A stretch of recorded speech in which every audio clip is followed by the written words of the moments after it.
الحمد لله رب العالمين والعاقبة للمتقين ولا عدوان إلا على الظالمين والصلاة والسلام على أشرف الأنبياء وسيد المرسلين وعلى آله وصحبه ومن اقتدى بهديه واستنى بسنته إلى يوم الدين أما بعد.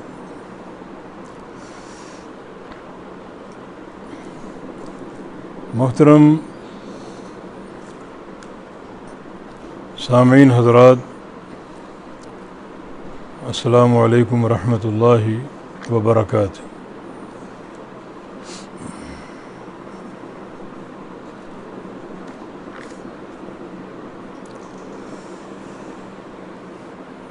صحیح بخاری کی کتاب الرقاق پر ہمارا درس جاری ہے، اور آج حدیث نمبر 6110 پڑھی جائے گی۔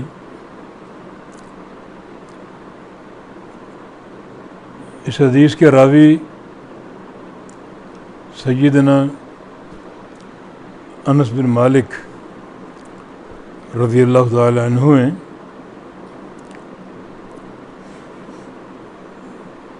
یہ فرماتے ہیں کہ رسول اللہ صلی اللہ علیہ وسلم نے ارشاد فرمایا، یجمع اللہ الناس یوم القیامہ، جمع فرمائے گا اللہ تعالیٰ لوگوں کو قیامت کے دن، یعنی تمام اولین و آخرین جب میدان میں جمع ہو جائیں گے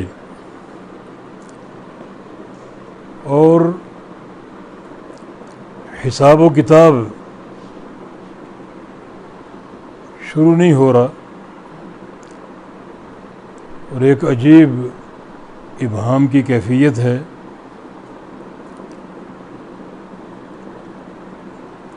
حافظ ابن کثیر رحمہ اللہ نے اپنی کتاب البدایہ میں بعض روایتیں نقل کی ہیں، یعنی کئی صدیاں، سینکڑوں صدیاں وہ میدان محشر میں کھڑے رہیں گے۔ ان بعض روایتوں کے مطابق 360 سال۔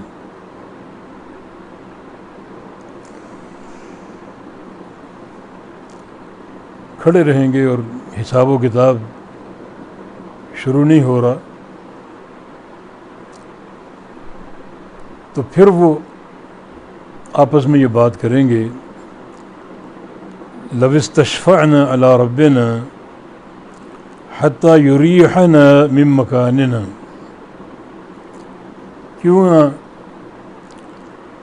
ہم شفاعت طلب کریں رب تعالیٰ پر، یعنی کوئی سفارشی ڈھونڈیں، شفیع جو رب تعالیٰ کے پاس جا کر سفارش کرے حساب و کتاب شروع کرنے کی، حتی یریحنا من مکاننا، کہ ہمیں راحت دے دے ہماری اس جگہ سے جہاں ہم کھڑے ہیں۔ یہ محشر کا میدان ہے، اور حساب و کتاب شروع ہو، یہ ابہام کی کیفیت جو انتہائی تکلیف دہ ہے یہ ختم ہو، جبکہ سورج بھی 1 میل کے فاصلے پر ہے، اور بہت ہی شدت کی گرمی، خطرناک پسینہ، اور اوپر سے یہ ابہام اور میدان محشر کی جو ایک دہشت اور یہ کربناک منظر، نبی علیہ السلام تہجد کے موقع پر ایک دعا کیا کرتے تھے کہ اللہم انی اعوذ بک من ضیق المقام یوم القیامہ، کہ یا اللہ تیری پناہ چاہتا ہوں قیامت کے دن میرے کھڑے ہونے کی جگہ تنگ ہو. جن لوگوں کی جگہ یہ تنگ ہو کھڑے ہونے کی اور ہلنا جلنا ممکن نہ ہو، تو کس قدر ان کا معاملہ اذیت ناک ہوگا اور کس قدر وہ تکلیف میں ہوں گے. چنانچہ آپس میں باتیں کریں گے کہ کیوں نہ ہم کوئی سفارشی تلاش کریں رب تعالیٰ کے لیے کہ وہ حساب و کتاب شروع کرے، حتیٰ یریحنا من مکاننا، کہ ہماری جگہ جو ہے جہاں ہم کھڑے ہیں ہمیں یہاں سے راحت مل جائے. فیأتون آدم، تو وہ لوگ آدم علیہ السلام کے پاس آئیں گے اور کہیں گے کہ انت الذی خلقک اللہ بیدہ، آپ وہ شخصیت ہیں جن کو اللہ تعالیٰ نے پیدا کیا اپنے ہاتھ سے.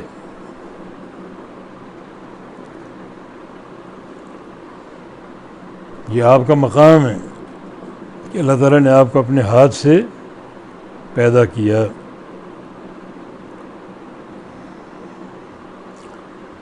وَنَفَخَ فِيكَ مِن رُوحِهِ، اور آپ میں پھونکا اپنی روح سے. وہ روح اللہ تعالیٰ کی مخلوق ہے جو ہر بندے میں اللہ تعالیٰ داخل فرماتا ہے، اور اس روح کا اللہ تعالیٰ کی طرف منسوب ہونا یہ روح کے لیے ایک شرف کی نسبت ہے. تو اللہ تعالیٰ نے آپ کو اپنے ہاتھ سے پیدا کیا. اس ٹکڑے سے، حدیث کے اس ٹکڑے سے اللہ تعالیٰ کی یہ صفت ہاتھ ثابت ہوئی. ہمارا اس پر ایمان ہونا چاہیے. اللہ تعالیٰ کا ہاتھ بطور صفت کے ثابت ہے. یدن اس کی عربی ہے اور یدین تثنیہ، دو ہاتھ.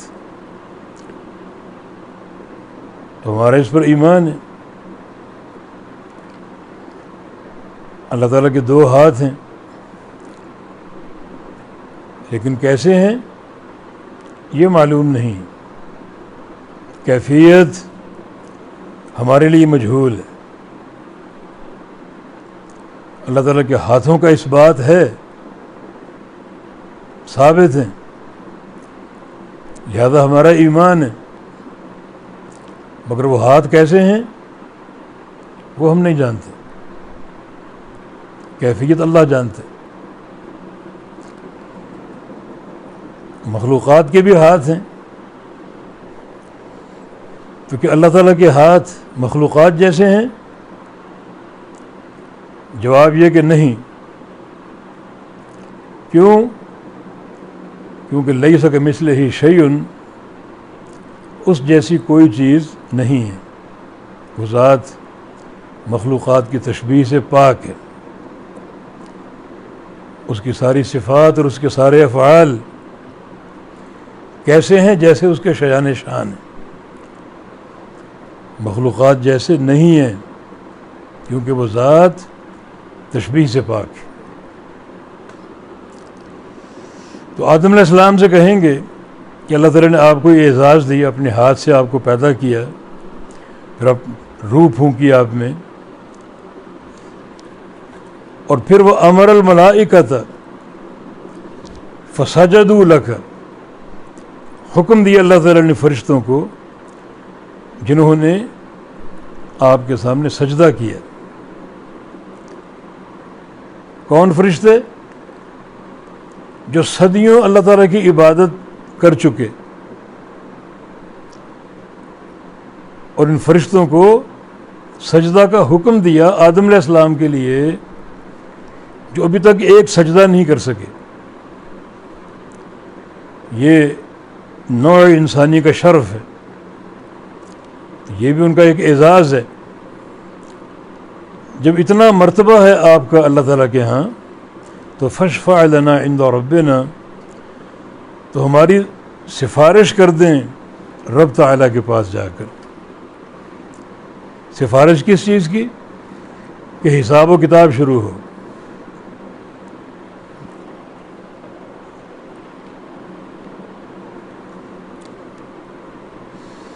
حساب و کتاب شروع کرنے کی سفارش کر دیں.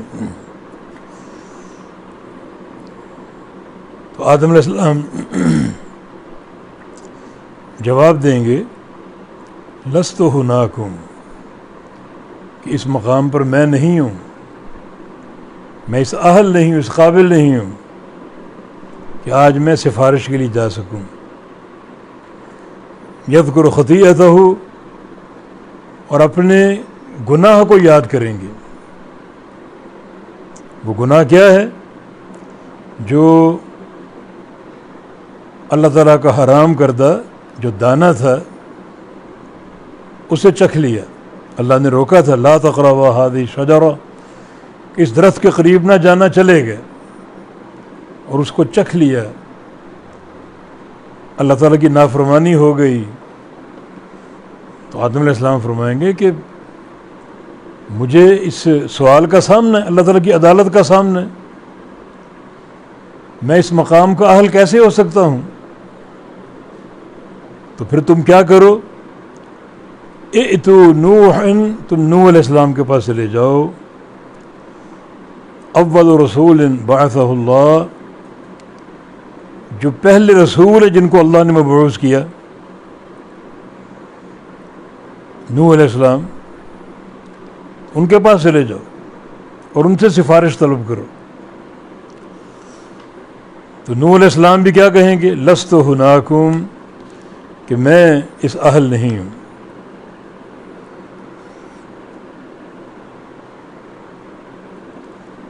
یہ میرا مقام نہیں ہے.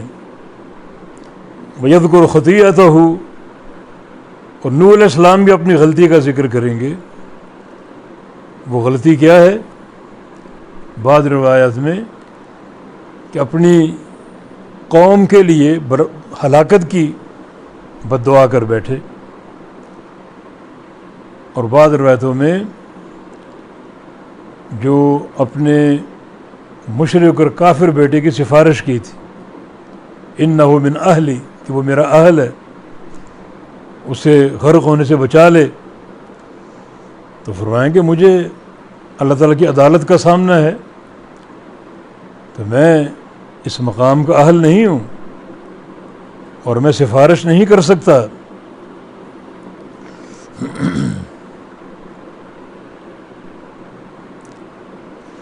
تم کیا کرو؟ ایتھو ابراہیم، ابراہیم علیہ السلام کے پاس چلے جاؤ. آپ غور کریں کہ یہ انبیاء اور ان کی خشیت، اللہ تعالیٰ کے خوف کا عالم، جبکہ بعض حدیث میں الفاظ بھی آتے ہیں کہ ہر نبی یہ بات کہے گا کہ ان ربنا قد غضب اليوم غضبا لم یغضب قبلہ مثلہ ولن یغضب بعدہ مثلہ، کہ ہم اللہ تعالیٰ کے سامنے کیسے پیش ہوں،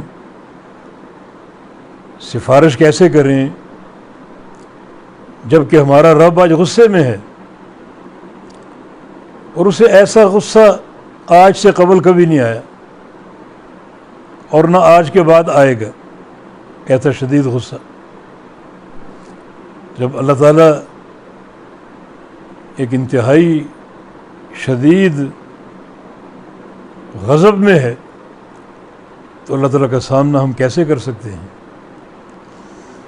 تو یہ نوح علیہ السلام کہیں گے، آدم علیہ السلام کہیں گے، اور ساتھ ہی فرمائیں گے کہ ایتو موسیٰ علیہ السلام کے پاس چلے جاؤ.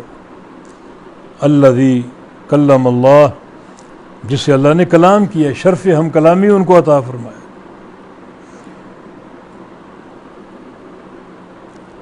فیأتونہ، تو موسیٰ علیہ السلام کے پاس جائیں گے. فیذکر خطیئتہ، موسیٰ علیہ السلام بھی اپنے گناہ کو یاد کریں گے. بلکہ نوح علیہ السلام ابراہیم علیہ السلام کے پاس جانے کا کہیں گے کہ ایتو ابراہیم علیہ السلام کے پاس چلے جاؤ، الذی اتخذ اللہ خلیلا، جس کو اللہ تعالیٰ نے اپنا خلیل بنایا تھا، مقام خلت عطا فرمایا تھا. اور یہ پوری کائنات میں دو ہستیوں کے لیے، ایک ابراہیم علیہ السلام اور ایک محمد مصطفیٰ صلی اللہ علیہ وسلم، جن کو اللہ تعالیٰ نے خلیل بنایا. اور خلیل وہ دوست ہوتا ہے جس کی دوستی میں کوئی خلل نہ ہو، جس کی دوستی ہر قسم کے خلل سے پاک ہو، مکمل کامل و اکمل دوستی. ابراہیم علیہ السلام اللہ کے خلیل تھے اور ایسے اللہ کے دوست تھے کہ اس دوستی میں کوئی خلل نہیں تھا. جیسے فرمایا کہ ابراہیم الذی وفا، ابراہیم جو بڑا باوفا ہمارا بندہ ہے، باوفا ہمارا دوست ہے. اذ قال له ربو اسلم قال اسلمت لرب العالمین، اللہ نے کہا کہ میرے مطیع بن جاؤ، فرما بردار بن جاؤ، تو فوراً فرمایا کہ میں رب تعالیٰ کا فرما بردار ہوں. جس کی کامیابی اور جس کی صداقت کی دلیل جب اسماعیل علیہ السلام کو ذبح کرنے کا وقت آیا اور اللہ پاک نے فرمایا کہ فلما اسلم، جب دونوں باپ اور بیٹا میرے فرما بردار بن گئے، یعنی باپ ذبح کرنے کے لیے تیار ہو گیا اور بیٹا ذبح ہونے کے لیے تیار ہو گیا، تو اس سے بڑھ کر اطاعت کی دلیل کیا ہو سکتی ہے؟ تو فرمائیں گے کہ تم ابراہیم علیہ السلام کے پاس چلے جاؤ جو اللہ کے خلیل تھے. فیأتونہ، ان کے پاس آئیں گے.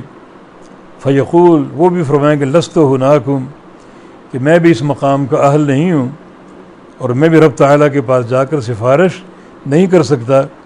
اور ابراہیم علیہ السلام بھی کہیں گے کہ ہمارا رب آج غصے میں ہے اور اسے ایسا غصہ آج سے قبل کبھی نہیں آیا اور آج کے بعد نہیں آئے گا، تو میں کیسے سامنا کروں؟ تو تم موسیٰ علیہ السلام کے پاس چلے جاؤ. موسیٰ علیہ السلام کون ہے؟ الذی کلم اللہ، جس سے اللہ نے کلام کیا تھا، باتیں کی تھیں. تو یہاں اللہ رب العزت کی صفت کلام ثابت ہو رہی، اس کا کلام فرمانا حق. وکلم اللہ موسیٰ تکلیما، اللہ تعالیٰ نے موسیٰ علیہ السلام سے کلام فرمایا. ہمارا اس پر ایمان ہونا چاہیے کہ اللہ کلام فرماتا ہے. یہ پورا قرآن اللہ کا کلام ہے. اللہ تعالیٰ قیامت کے دن کلام فرمائے گا اہل جنت سے اور اہل جہنم سے. تو اللہ تعالیٰ کی صفت کلام یہاں ثابت ہو رہی. کلام کیسے فرماتا ہے؟ جیسے اس کے لائق. ہمیں کسی تعویل کی ضرورت نہیں ہے، نہ کسی تشبیہ کی. ہمیں یہ بتایا گیا کہ اللہ تعالیٰ کلام فرماتا ہے، ہم نے مان لیا، ہمارا اس پر ایمان ہے. اللہ تعالیٰ کے کلام کی کیفیت کیا ہے یہ بیان نہیں ہوئی. جب بیان نہیں ہوئی تو ہم اس کیفیت کا تعین کیسے کر سکتے؟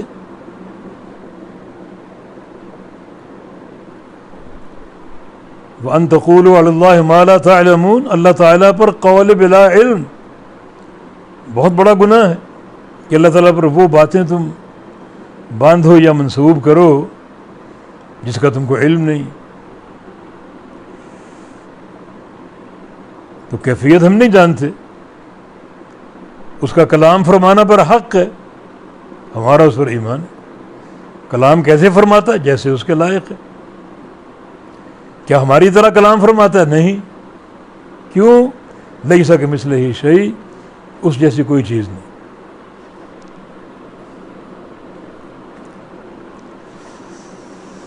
چنانچہ موسیٰ علیہ السلام کے پاس آئیں گے تو موسیٰ علیہ السلام بھی اپنی غلطی کا، گناہ کا ذکر کریں گے. اور یہ گناہ جو ایک مکہ مار دیا تھا ایک بندے کو جو جھگڑا کر رہا تھا، اور اس سے اس کی موت واقع ہو گئی۔ مکے سے عام طور پہ انسان مرتے نہیں ہیں، لیکن اللہ تعالیٰ کی قدرت اور اس کی شان اور اس کی حکمت اسے مکہ رسید کیا اور وہ مر گیا۔ تو فرمائیں گے کہ مجھے اللہ تعالیٰ کی عدالت کا سامنا ہے، مجھے سوال کا سامنا ہے، تو میں کیسے جا سکتا ہوں؟ رب تعالیٰ غصے میں ہے، تو اس سے اللہ تعالیٰ کی صفت غضب بھی ثابت ہوئی، جیسے اس کی صفت رحمت ہے ویسے صفت غضب بھی، غصہ بھی فرماتا ہے۔ غصہ کیسے فرماتا ہے؟ جیسے اس کے لائق ہے، مخلوقات جیسا نہیں۔ مخلوق کو غصہ آتا ہے تو اس کے مزاج میں ایک تبدیلی واقع ہوتی ہے، تغیر آتا ہے۔ اللہ تعالیٰ کی ذات میں کوئی تبدیلی نہیں، کوئی تغیر نہیں۔ پھر غصہ کیسے آتا ہے، کیسے فرماتا ہے؟ جیسے اس کے لائق ہے۔ ہم تو ایمان لائیں، ہمیں تو دلائل سے پتہ چلا کہ اللہ تعالیٰ غصہ فرماتا ہے، اس کی صفت غضب حق ہے، ہمارا اس پر ایمان ہے۔ غضب کی کیفیت کیا وہ ہم نہیں جانتے، لہذا کسی تعویل کی ضرورت نہیں ہے، جو اللہ نے بتا دیا اس پر ایمان لے آؤ۔ تو موسیٰ علیہ السلام بھی یہی کہیں گے اور فرمائیں گے کہ ایتو عیسیٰ، تم عیسیٰ کے پاس چلے جاؤ، عیسیٰ علیہ السلام کے پاس۔ تو عیسیٰ علیہ السلام کیا فرمائیں گے؟ وہ بھی فرمائیں گے کہ میں اس کا اہل نہیں ہوں۔ ابراہیم علیہ السلام موسیٰ علیہ السلام کے پاس جانے کا کہیں گے، اور موسیٰ علیہ السلام عیسیٰ علیہ السلام کے پاس۔ ابراہیم علیہ السلام کیا عذر پیش کریں گے کہ مجھے 3 جو جھوٹ ہیں ان کے تعلق سے اللہ تعالیٰ کی عدالت کا سامنا۔ حالانکہ وہ 3 جھوٹ نہیں ہیں، ان کو معاریض کہتے ہیں، توریہ، یعنی ایک بات کا ظاہر کچھ اور ہو اور باطن کچھ اور ہو، توریہ، یہ جھوٹ نہیں ہوتا۔ ابراہیم علیہ السلام نے جھوٹ کیوں کہا؟ یہ ان کی خشیت اور تقوی کی علامت ہے۔ جتنا ایک انسان میں تقوی زیادہ ہوگا، وہ اپنے چھوٹے سے معاملے کو بھی بڑا گراں سمجھے گا۔ تو حالانکہ ابراہیم علیہ السلام کی یہ 3 معاریض ہیں، 3 توریہ کی باتیں ہیں، مگر وہ ان کو جھوٹ قرار دے رہے ہیں۔ حالانکہ وہ 3 وہ معاریض ہیں جن میں ان کے پیش نظر دعوت کی حکمت تھی، بیان توحید کی حکمت تھی۔ مثلا بتوں کو توڑ دیا، اور پھر وہ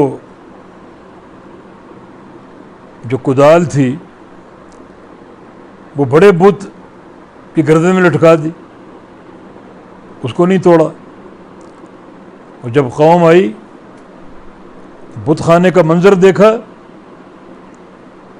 تو پوچھا من فعل هذا انت فعلت هذا بآلهة یا ابراہیم، ابراہیم یہ تم نے کیا، ہمارے بتوں کو تم نے توڑا ہے؟ فرمایا کہ بل فعلہ کبیرہم ھذا، اس بڑے کا کام ہے، حالانکہ توڑا خود ہے، یہ جھوٹ نہیں ہے۔ یہ ان پر اقامت حجت کے لیے بات کی، کیونکہ ان کا جواب یہ تھا کہ یہ تو ہل نہیں سکتے، بول نہیں سکتے، ان سے ہم کیسے پوچھیں؟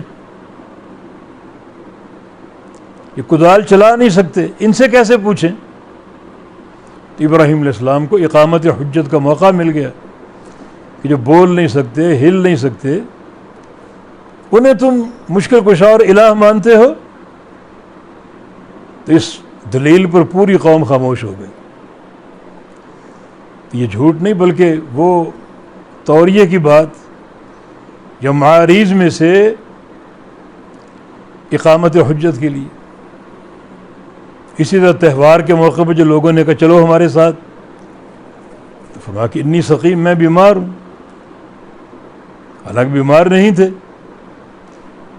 مگر مقصد یہ تھا کہ لوگ بیمار سمجھ کے مجھے چھوڑ جائیں اور میں ان کے عدم موجودگی میں ان کے بت خانے کو تہس نہس کر دوں. اور ایسا ہی ہوا. اور واقعی ایک موحد بیمار ہوتا ہے مشرکین کے شرک کو دیکھ کر. دیکھا کہ یہ قوم بت گر اور بت فروش ہے اور بتوں کو سجدے کرتی ہے، کوئی ستاروں کو، کوئی سورج اور چاند کا پجاری ہے. جو موحد ہوتا ہے، جس کے اندر توحید کا درد ہوتا ہے، اقامت توحید اس کے مقاصد میں شامل ہوتا ہے، تو وہ یقیناً روحانی بیمار ہوگا مشرکین کے شرک کو دیکھ کر. اور اسی طرح اپنی بیوی سائرہ یا سارہ، ان کو اپنی بہن قرار دیا.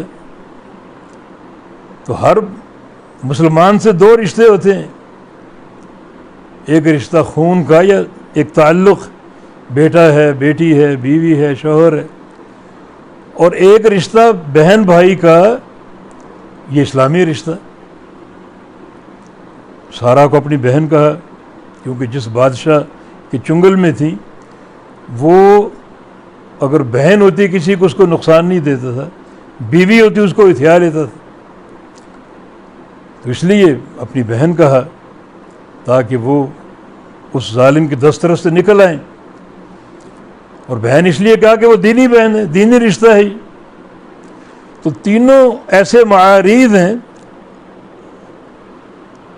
جو جھوٹ ہرگز نہیں ہے. لیکن ابراہیم علیہ السلام اور ان کی خشیت کہ مجھے ان تینوں معاملات میں اللہ تعالیٰ کی عدالت کا سامنا. وہ کہیں گے موسیٰ علیہ السلام کے پاس جاؤ، موسیٰ علیہ السلام کہیں گے تم عیسیٰ علیہ السلام کے پاس جاؤ. چنانچہ عیسیٰ علیہ السلام کے پاس جائیں گے اور ان سے سفارش کا کہیں گے کہ آپ سفارش کر دیجئے.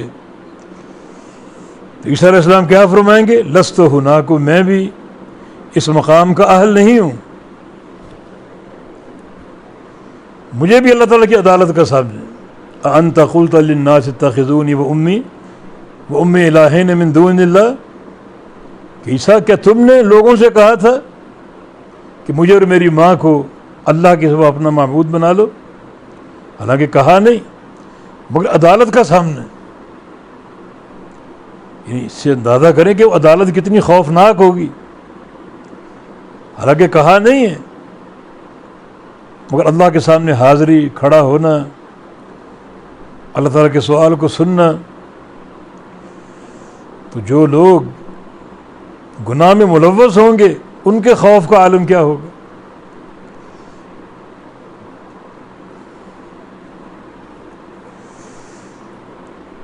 اس لیے نبی علیہ السلام دعا کیا کرتے تھے اللہم حاسبنی حسابا یسیرا، یا اللہ میرا آسان حساب لیجیے. ایک بار ام المومنین نے پوچھ لیا کہ یہ آسان حساب کیا ہے اور مشکل حساب کیا ہے. فرمایا کہ انما ذالک العرض، آسان حساب ہے گناہوں کا پیش ہونا. اللہ تعالیٰ بندے کو قریب کر لے گا، گناہ پیش کرے گا، بندہ اقرار کرتا جائے گا، اقرار کرتا جائے گا. یہ عرض ہے. جب تک معاملہ عرض کا گناہوں کی پیشی ہے اس وقت تک آسان حساب، اللہ تعالیٰ آخر میں معاف کر دے گا. اور مشکل حساب من نوقش فقد عذب، جس بندے سے حساب میں مناقشہ ہو گیا، اللہ تعالیٰ نے کیوں پوچھ لیا تم نے یہ گناہ کیوں کیا تھا، وہ انسان مارا گیا. اللہ تعالیٰ کی کیوں کا جواب کوئی دنیا کی طاقت نہیں دے سکتی. یہ آسان اور مشکل حساب. تو اللہ تعالیٰ کی عدالت کا سامنا بہت ہی خوفناک اور دہشت ناک چیز ہے. چنانچہ عیسیٰ علیہ السلام کیا کہیں گے؟ اذهبوا الی غیری، تم کسی اور کے پاس جاؤ، تم کسی اور کے پاس جاؤ۔ اور یہاں جو حدیث ہمارے سامنے ہے وہ فرمائیں گے کہ ائتوا محمدًا صلی اللہ علیہ وسلم، کہ تم محمد مصطفیٰ علیہ السلام کے پاس جاؤ، فقد غفر له ما تقدم من ذنبه وما تأخر، جن کے لیے اللہ تعالیٰ نے پچھلے اگلے سارے گناہ بخش دیے۔ اول تو گناہ ہے ہی نہیں کوئی، مگر رب تعالیٰ کی طرف سے خوشخبری، کوئی گناہ کا ارتکاب نہیں ہے، مگر اللہ تعالیٰ نے خوشخبری دے دی کہ آپ مغفور لہو، بخشے بخشائے، اور جو بخشا بخشایا ہوتا ہے وہی شفاعت کا، سفارش کرنے کا اہل ہوتا ہے۔ اللہ تعالیٰ کا قرب اسی کو نصیب ہوتا ہے۔ چنانچہ نبی علیہ السلام سے کہ فَيَأْتُونِي، لوگ میرے پاس آئیں گے، فَأَسْتَأْذِنُ عَلَىٰ رَبِّي، میں رب تعالیٰ پر اجازت طلب کروں گا، میں کہوں گا کہ ہاں یہ میرا مقام ہے، یہ میری اہلیت ہے کہ میں رب تعالیٰ کے پاس جا کر سفارش کروں۔ یہ شفاعت کبریٰ کہلاتی ہے، شفاعت عظمیٰ، بڑی شفاعت، یہ سب سے بڑی شفاعت، حساب و کتاب شروع کرنے کی۔ یہ شفاعت کوئی طاقت نہیں کر سکے گی سوائے محمد مصطفیٰ علیہ السلام کی۔ ابھی حدیث آپ نے پڑھ لی، آدم علیہ السلام، نوح علیہ السلام، ابراہیم علیہ السلام، موسیٰ اور عیسیٰ علیہ السلام، سب کہہ رہے لست هناک، ہمارا مقام ہی نہیں ہے، اور محمد مصطفیٰ علیہ السلام فرمایا کہ یہ میرا مقام ہے، میں سفارش کروں گا۔ فرمایا کہ رب تعالیٰ پر اجازت طلب کروں گا، فَإِذَا رَأَيْتُهُ وَقَعْتُ سَاجِدًا، جب میں رب تعالیٰ کو دیکھوں گا تو سجدے میں گر جاؤں گا۔ فَيَدَعُنِي مَا شَاءَ، اللہ تعالیٰ مجھے چھوڑ دے گا جب تک چاہے، میں سجدے میں پڑا رہوں گا۔ کتنا طویل سجدہ وہ اللہ ہی جانتا ہے، طویل سجدہ ہوگا۔ اس وقت رب تعالیٰ اس سجدے میں اپنے پیارے رسول کو سکھائے گا دعائیں، اپنی حمد و ثنا سکھائے گا، اور براہ راست اللہ کے پیارے پیغمبر وہ حمد و ثنا کریں گے جو آج سے قبل کسی نے نہیں کی۔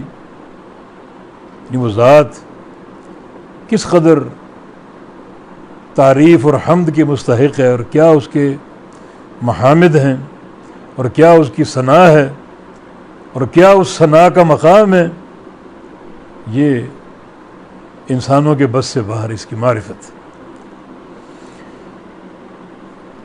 ثم یقال لی، مجھ سے کہا جائے گا ارفع راسک، اپنا سر اٹھائیے، سل تعطی، اور مانگیے آپ کو دیا جائے گا، وقل تسمع، اور بات کیجیے آپ کی بات سنی جائے گی، واشفع تشفع، اور سفارش کیجیے آپ کی سفارش قبول کی جائے گی۔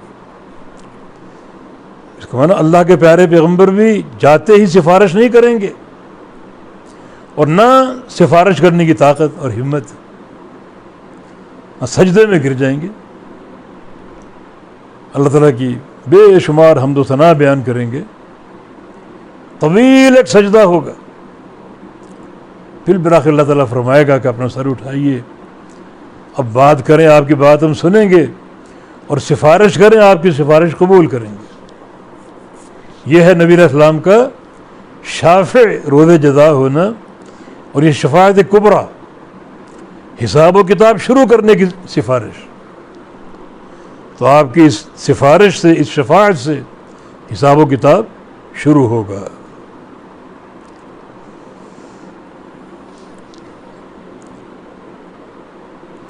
فارفع راسی، میں اپنا سر اٹھاؤں گا،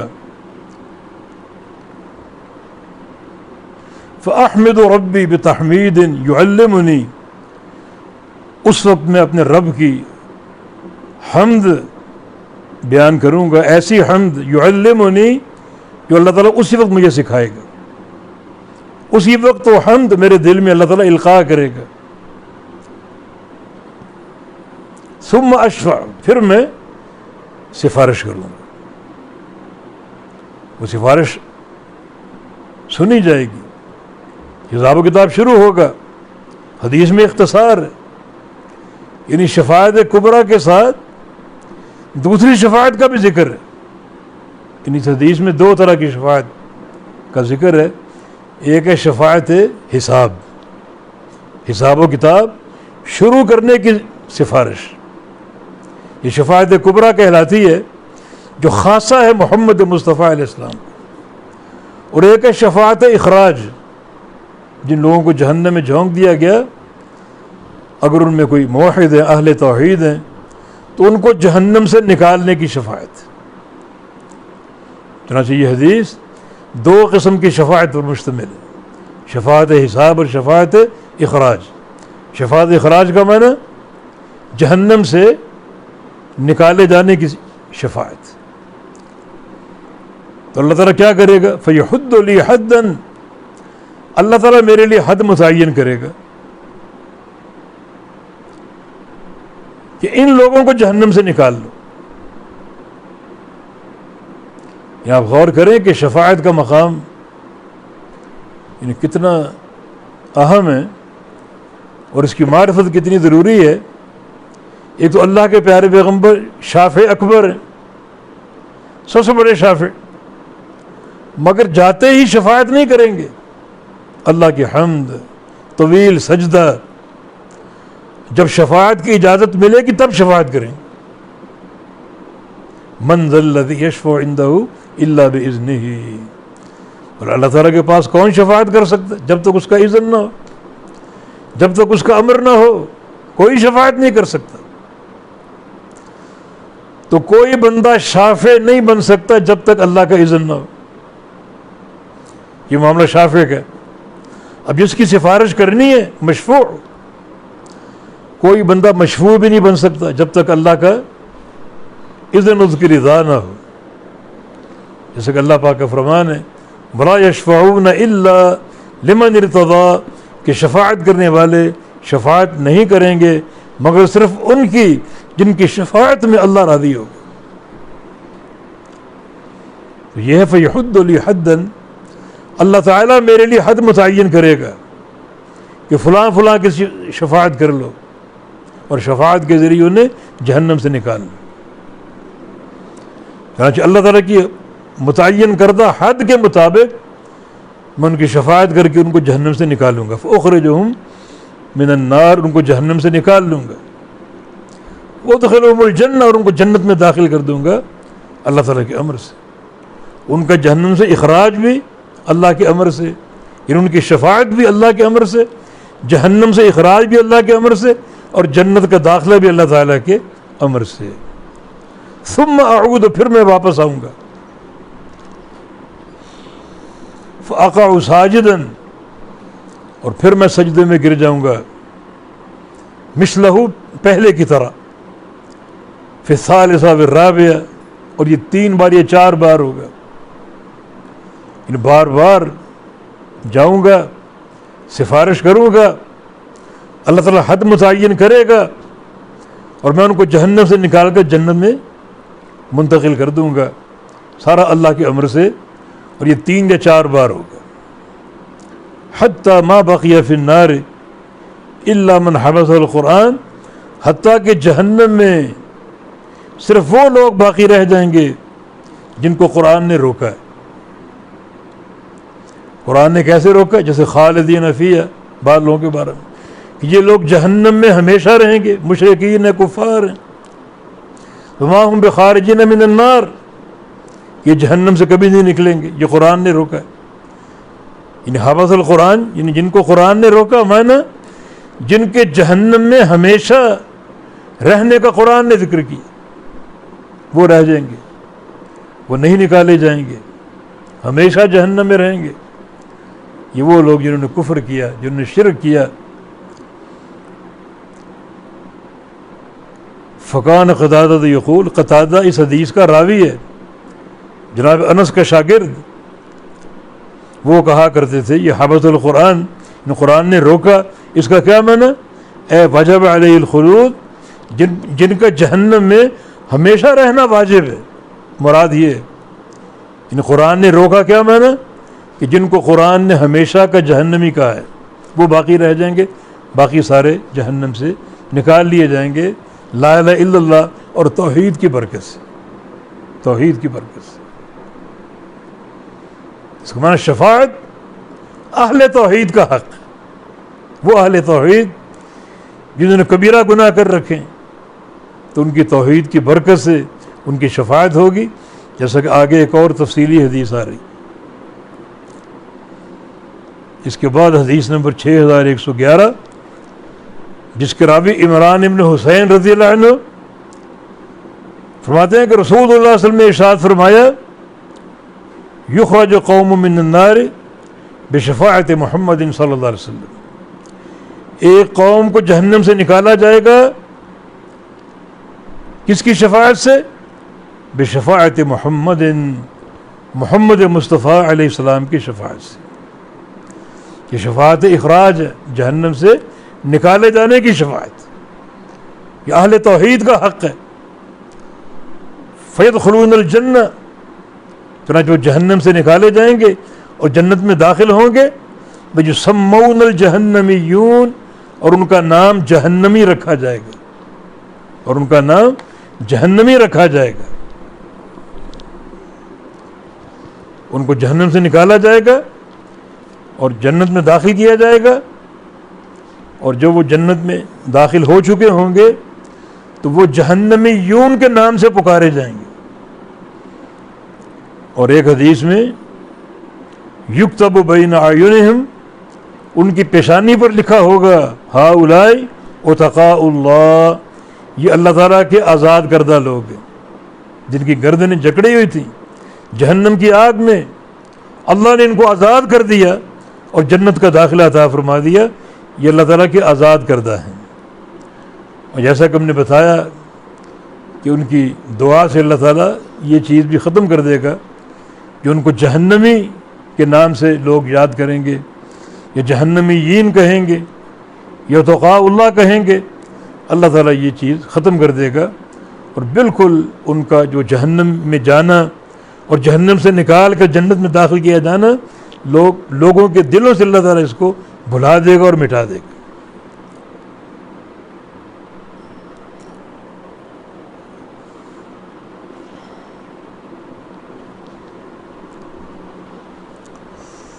جی آگے حدیث اس کے راوی بھی انس بن مالک رضی اللہ عنہ. اس میں یہ قصہ ہے کہ جو بار بار بیان ہوتا رہتا ہے اور یہ کتاب الرقاق میں پہلے گزر چکا ہے. یہ قصہ حارثہ بن سراقہ کا جو بدر میں شہید ہو گئے تھے. تو ان کی والدہ ام حارثہ یہ نبی علیہ السلام کے پاس آئی. تو انس فرماتے ہیں کہ ان ام حارثہ اتت النبی صلی اللہ علیہ وسلم, نبی صلی اللہ علیہ وسلم کے پاس آئی اور آ کر کیا کہا. اور حارثہ کیا ہے؟ وقد ہلاک حارثہ تو یوم بدر, اور حارثہ بدر والے دن شہید ہوا تھا. اصابہ غرب سہم, انہیں ایک انجانہ تیر لگا, یعنی کہاں سے آیا کس نے مارا پتہ نہیں چلا, اور اچانک وہ تیر ان کے جسم میں پیوست ہو گیا جس سے ان کی موت واقع ہو گئی. تو پتہ نہیں چل رہا تھا وہ تیر کہاں سے آئے. اب ہو سکتا ہے کسی مسلمان نے پھینکا ہو, اچانک ان کو لگ گیا ہو. اس لیے ان کی والدہ پریشان تھی کہ میرا بیٹا شہید تو ہوا مگر اللہ تعالیٰ نے اس کو قبول کیا یا نہیں کیا, اس کی قربانی قابل قبول ہے یا نہیں ہے. چنانچہ یہ معلوم کرنے کے لیے نبی علیہ السلام کے پاس آئی. فقالت یا رسول اللہ, عرض کیا کہ یا رسول اللہ صلی اللہ علیہ وسلم قد علمت موقع حارثہ من قلبی, آپ جانتے ہیں کہ میرے دل میں حارثہ کا کیا مقام ہے. میرا بیٹا ہے اور مقام اس کا بہت اونچا ہے. میرے دل میں اس کے لیے شرف ہے, اس کے لیے بڑی تکریم ہے, کیونکہ میری بڑی خدمت کرتا ہے, وہ بڑی خدمت کرتا ہے. یعنی والدہ کہ حسن خدمت یہ حارثہ کا بڑا شرف تھا، ان کا خیال رکھنا، کھلانا پلانا اور سارے امور کی دیکھ بھال، کیونکہ حارثہ اکیلی خاتون تھی، نہ اس کا شوہر تھا، نہ اس کا بھائی تھا، نہ اس کا والد تھا، یہ اکلوتا ایک بیٹا ہی تھا جو ان کا ایک سہارا تھا، اور بڑی خدمت جو ہے وہ گزاری کیا کرتا تھا، اور اب وہ دنیا میں اکیلی رہ گئی۔ تو یہ خاتون نبی علیہ السلام سے پوچھتی ہے کہ فَإِن كَانَ فِي الْجَنَّةِ لَمْ أَبْكِ عَلَيْهِ، اگر وہ جنت میں گیا ہے تو پھر میں نہیں روں گی، پھر مجھے صبر اور قرار آ جائے گا کہ میرا بیٹا شہید ہوا اور میرا بیٹا جنتی ہے، جنت میں چلا گیا، اور میں ایک شہید بیٹے اور جنتی بیٹے کی ماں ہوں، پھر میری ممتا کو قرار آ جائے گا۔ وَإِلَّا سَوْفَ تَرَىٰ مَا أَصْنَعُ، ورنہ آپ دیکھیں گے میں کیا کرتی ہوں۔ اگر اللہ نے قبول نہیں کیا اور میرے بیٹے کو جنت نہیں ملی تو پھر میں صبر نہیں کر سکوں گی، اور جو صبر و قرار کے سارے بندھن ٹوٹ جائیں گے، اور میں بے قراری میں بے تحاشا روں گی، پیٹوں گی۔ اللہ اکبر۔ فقال لها، تو رسول اللہ علیہ وسلم نے ام حارثہ سے کہا، احبل تھی، کہ کیا تو پاگل ہو گئی ہے؟ یہ حبل کا معنی فقد العقل، عقل کو گم کر دینا، عقل سے محروم ہو جانا۔ تو فرمایا کہ تمہیں بیٹے کے بچھڑنے کا صدمہ ہے، وہ بدر کا شہید، اس کے بارے میں یہ سوال پوچھ رہی ہو؟ احبل تھی، کیا تم پاگل ہو چکی ہو یا تم بیوقوف ہو چکی ہو؟ اجنت واحدۃ ہی، کہ جنت ایک ہے؟ انہا جنان کثیرہ، بے شک جنتیں بہت ہیں، جنان جمع جنت کی، جنتیں بہت ہیں۔ وَإِنَّهُ فِي الْفِرْدَوْسِ الْأَعْلَىٰ، اور تمہارا بیٹا جنت الفردوس میں گیا ہے۔ اللہ نے ایسا قبول کیا کہ اس کا جو ٹھکانہ اور مقام ہے وہ جنت الفردوس ہے، جو سب سے اعلیٰ جنت ہے۔ نبی علیہ السلام کی حدیث ہے، اذا سألتم اللہ فاسألوا الفردوس، اللہ سے جب بھی مانگو جنت الفردوس مانگو۔ فإنه أعد الجنہ، کیونکہ جنت الفردوس پوری جنت میں سب سے اونچی و اوسط اور سب سے اعلیٰ اور سب سے خوبصورت، سب سے بہترین ہے۔ وفوق عرش الرحمن، اور جنت الفردوس کے اوپر رحمان کا عرش ہے، اور جنت الفردوس سے ہی جنت کی ساری نہریں جاری ہوتی ہیں، تو سب سے اعلیٰ جنت ہے یہ۔ اور ام حارثہ تمہارے بیٹے کو اللہ تعالیٰ نے جنت الفردوس عطا فرما دی۔ یہ حدیث جو ہے اس میں جنت کی ایک حقیقت اور حیثیت بیان ہوئی، اور یہ کہ جنت بہت سی قسموں کی ہے، اور یہ ہے کہ سب سے اعلیٰ قسم جنت الفردوس ہے۔ اور مزید نبی علیہ السلام نے فرمایا، غدوۃ فی سبیل اللہ اور روحۃ خیر من الدنیا وما فیہا، اللہ کی راہ میں جہاد کرتے ہوئے صبح کو گھر سے نکلنا یا شام کو گھر سے نکلنا، خیر من الدنیا وما فیہا، پوری دنیا وما فیہا سے بہتر ہے۔ غدوہ کا معنی صبح نکلنا جہاد کے لیے، روحہ کا معنی شام کو نکلنا جہاد کے لیے۔ فرمایا کہ یہ دنیا وما فیہا سے بہتر ہے، معنی اس صبح شام جنگ کے لیے جانے کے نتیجے میں اللہ تعالیٰ جو مقام اور جنت عطا فرمائے گا، یہ پوری دنیا وما فیہا سے قیمتی ہوگا۔ ایک بندے کا ٹھکانہ دنیا وما فیہا سے قیمتی ہوگا۔ وَلَقَابُ قَوْسِ أَحَدِكُمْ أَوْ مَوْضِعُ قِدِّهِ مِنَ الْجَنَّةِ خَيْرٌ مِنَ الدُّنْيَا وَمَا فِيهَا، اور تمہارے جو نیزے کی جو مقبض ہے، جہاں سے نیزے کو پکڑا جاتا ہے، جو ایک مشت کے برابر ہوتا ہے، یا موضع قدم ہی، یا اس کے قدم کی جگہ جو ہے، کتنی جگہ ہوگی وہ جنت میں، اتنی سی جگہ خیر من الدنیا وما فیہا، پوری دنیا وما فیہا سے بہتر ہے۔ یہ نیزہ پکڑنے کی جگہ یا پاؤں رکھنے کی جگہ جنت میں اتنی سی مل جائے، اتنی سی جگہ پوری دنیا وما فیہا سے قیمتی۔ یہ جنت کی قدر و قیمت، ایک بالش جنت کی پوری دنیا سے قیمتی،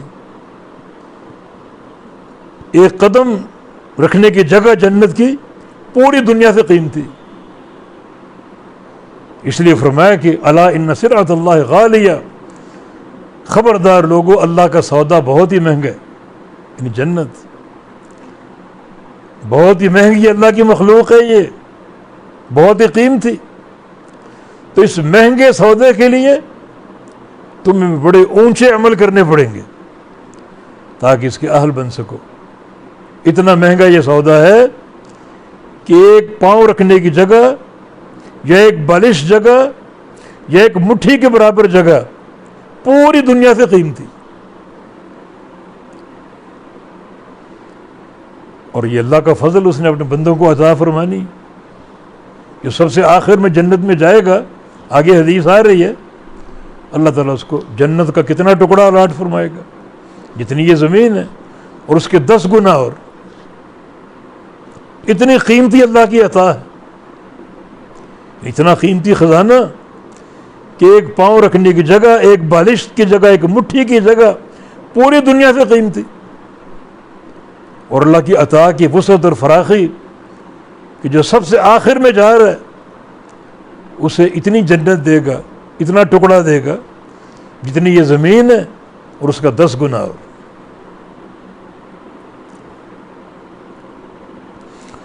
اور فرمایا کہ وَلَوْ أَنَّ امْرَأَةً مِّن نِّسَاءِ أَهْلِ الْجَنَّةِ، اور اگر جنت کی عورتوں میں سے کوئی عورت یعنی کوئی حور اطلعت إِلَى الْأَرْضِ، زمین کی طرف جھانک کے دیکھ لے، لَأَضَاءَتْ مَا بَيْنَهُمَا، تو جو پوری زمین ہے مشرق سے مغرب تک ساری روشن ہو جائے، نور سے بھر جائے۔ صرف حور زمین کی طرف جھانک کے دیکھ لے، وَلَمَلَأَتْ مَا بَيْنَهُمَا رِيحًا، اور پوری دنیا مشرق سے مغرب تک، شمال سے جنوب تک پوری دنیا خوشبو سے بھر جائے۔ ایک حور کے دیکھنے پر پوری دنیا معطر ہو جائے اور پوری دنیا منور ہو جائے، ہر طرف نور پھیل جائے، ہر طرف خوشبو پھیل جائے۔ ایک انسان نیک عمل کر لے تاکہ اس ٹھکانے کو حاصل کرنے کا اہل بن جائے۔ فرمایا کہ بعد نصیف ہوا، اور اس کا دوپٹہ، نصیف کا معنی خمار، یعنی الخمار، جنت کی حور کا دوپٹہ خیر من الدنیا وما فیہا، وہ بھی دنیا وما فیہا سے بہتر، پوری دنیا سے بہتر ہے، دنیا کے خزانوں سے بہتر، دنیا کی دولتوں سے بہتر۔ دنیا کے خزانے ایک طرف ہوں، دنیا کی دولتیں ایک طرف ہوں، جنت کی حور کا جو سر کا دوپٹہ ہے وہ اس سے قیمتی ہوگا۔ یہ دوپٹہ جو جنت میں حوروں کے سروں پر ہوگا، یہ بھی ایک طرح کی زینت ہوگی جو اس کے حسن اور خوبصورتی میں اضافے کا باعث ہوگا۔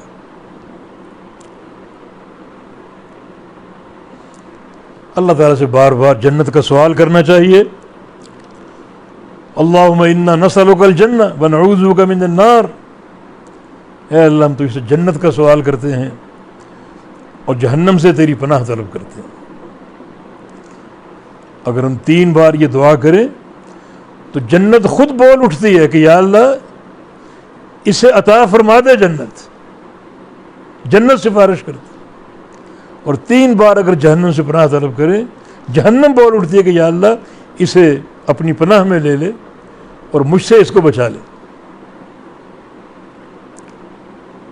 آگے جو حدیث ہے اس کے راوی ابو ہریرہ محدث امت رضی اللہ عنہ فرماتے ہیں کہ قال النبی صلی اللہ علیہ وسلم، نبی صلی اللہ علیہ وسلم نے ارشاد فرمایا، لا يدخل احد الجنۃ الا اری مقعدہ من النار لو اساء لیزداد شکرا، کوئی شخص جنت میں داخل نہیں ہوگا مگر اسے دکھایا جائے گا اس کا جہنم کا ٹھکانہ، یعنی وہ جنتی ہے، جنت میں داخل ہو رہا ہے تو اللہ تعالیٰ جنت کے داخلے سے قبل اس کو اس کا جہنم کا ٹھکانہ بھی دکھائے گا۔ مانا ہر بندے کے 2 ٹھکانے تیار ہیں، ایک جنت میں ایک جہنم میں، اور قیامت کے روز حساب و کتاب کے بعد جس ٹھکانے کے اہل ہوگا اس میں اس کو داخل کر دیا جائے گا. جب داخل کیا جائے گا تو سامنے کا دوسرا ٹھکانہ اس کو دکھایا جائے گا. اگر وہ جنتی ہے جنت میں داخل کیا جائے گا, اور جہنم کا ٹھکانہ بھی اس کو دکھایا جائے گا کہ تو نیک تھا جنت کا مستحق بن گیا, اگر تو نیک نہ ہوتا برا ہوتا تو وہ تیرا ٹھکانہ جہنم. جس کو دیکھ کر, اس جہنم کے شعلے دیکھ کر, اپنے اس ٹھکانے کے آگ کی شدت کو دیکھ کر, لیزداد شکرا, تاکہ اس کا شکر اور بڑھ جائے, اللہ تعالیٰ کی اور حمد و ثنا کرے, اس کا اور کھل کر شکر ادا کرے کہ اللہ تعالیٰ نے مجھے اس جہنم کے ٹھکانے سے بچا کر جنت کا داخلہ عطا فرما دیا. اور فرمایا کہ وَلَا يَدْخُلُ النَّارَ أَحَدٌ إِلَّا أُوْرِيَ مَقْعَدَهُ مِنَ الْجَنَّةِ, اور جہنم میں ایک شخص جائے گا اسے اس کا جنت کا ٹھکانہ دکھایا جائے گا. لو احسن, کہ اگر تو نیک ہوتا, تو برا تھا گندے عقیدے کا جہنم میں جا رہا ہے, اگر تو نیک ہوتا تو وہ تیرا ٹھکانہ جنت. لتکون علیہ حسرہ, تاکہ جنت کے ٹھکانے کو دیکھ کر اس کی حسرت, اس کی ندامت اور بڑھ جائے, اور وہ کفِ افسوس ملے. اور یہ ایک نفسیاتی اس کو عذاب ہوگا. جہنم کا عذاب تو ہے ہی ہے, مگر یہ یاد کر کے وہ سامنے میرا جنت کا ٹھکانہ تھا جس سے محروم ہو گیا, تو اس کی حسرت میں, اس کی ناراضگی میں, اور جو اس کا ایک افسوس ہے, اور اس میں اضافہ ہوگا. تو ثابت یہ ہوا کہ ہر شخص کے دو ٹھکانے تیار ہیں, ایک جنت میں ایک جہنم میں. اگر وہ نیک عمل کرنے والا ہے تو جنت کا مستحق ہے, مگر جنت میں داخلے سے قبل اس کو جہنم میں اس کا ٹھکانہ دکھایا جائے گا کہ اگر تو برا ہوتا, شرک کرنے والا ہوتا, بدعتی ہوتا, تو وہ تیرا ٹھکانہ ہے. تجھے اللہ نے اسے بچا لیا, اب اللہ کا شکر ادا کرے گا اور شکر ادا کرے گا. اور اگر وہ برا ہے, جہنم میں اس کو داخل کیا جا رہا ہے, داخلے سے قبل اس کو جنت کا ٹھکانہ دکھایا جائے گا. اگر تو نیک ہوتا, موحد ہوتا, سنت کا متبع ہوتا, تو وہ تیرا ٹھکانہ ہے, جس کو دیکھ کر اس کی حسرت, اس کی ندامت, اس کا تحسر, اس کا افسوس اور بڑھ جائے گا, اور اس کو نفسیاتی عذاب جو ہے وہ لاحق ہوگا.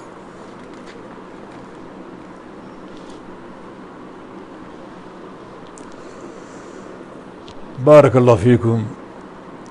اللہ تعالی ہمیں عمل کی توفیق دے, اور اللہ رب العزت ہمیں جہنم سے اپنی پناہ میں لے لے, اور جنت الفردوس کا داخلہ عطا فرما دے. ایسے اعمال کی اور ایسا عقیدہ اپنانے کی توفیق دے کہ ہم جنت الفردوس کے مستحق بن جائیں. وآخر دعوانا